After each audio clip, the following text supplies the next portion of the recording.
A mother from Wiltshire whose daughter died a day after being diagnosed with cancer says she can't grieve properly until she gets more answers. 13-year-old Tanisha from Caen died after being prescribed antibiotics for what doctors thought was a chest infection. Karen Bell has been talking to her mother Kelly and warning that you might find some of the details in Karen's report upsetting. So, in today's video, we're doing a cinnamon challenge. Tanisha Baverstock on the right, in a video she made with her sister. Just 2 months after this, the apparently healthy 13-year-old would be dead. She was very into her sports, she was very academic, she loved reading, she loved her friends. She was just a multi-talented girl, and she was so humble, she was loving, she was loyal. But as you do, you trust the doctors. And at home in Caen, Tanisha's mother Kelly has the antibiotics her daughter was prescribed for a cough in the month before she died. After a chest x-ray, medics at Salisbury Hospital also prescribed antibiotics.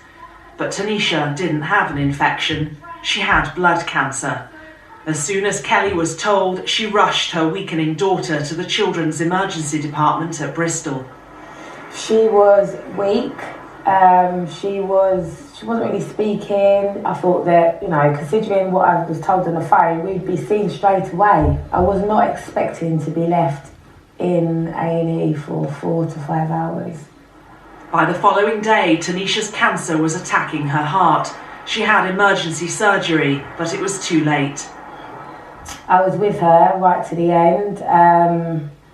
She was having her heart drained and she was making these suffocating noises like this. And she then said, "Mum, mum, mum." She was squeezing my hand. I was trying to talk to her, calmly, to keep her calm. Tanisha died moments later. In the months since the teenager's funeral, Kelly has been unable to understand how her daughter could have died so suddenly. An NHS serious incident inquiry concluded that Tanisha might have been saved if she'd been treated earlier.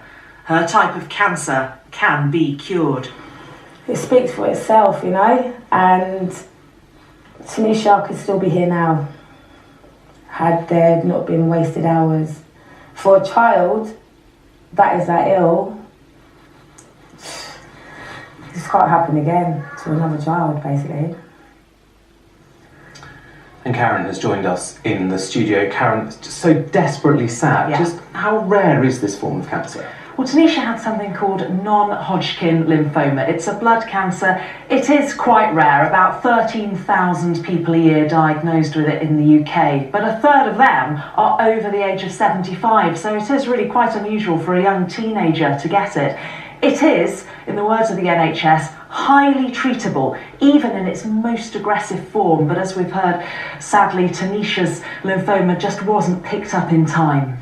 And Karen, what has been the response from the hospitals? Well, we approached Salisbury District Hospital and Bristol Children's Hospital, both of whom were involved in Tanisha's care. Both of them saying just how sad, how tragic this was.